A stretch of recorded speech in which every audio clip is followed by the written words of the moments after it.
It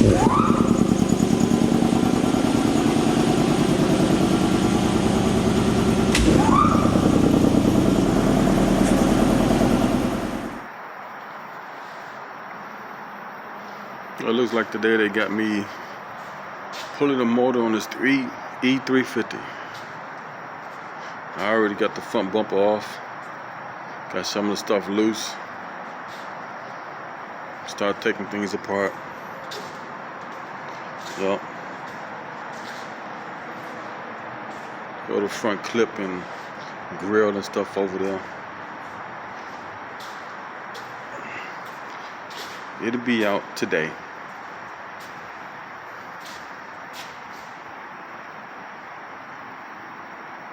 See what we got in this crate over here.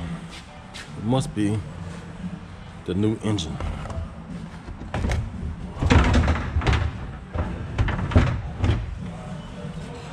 Yep.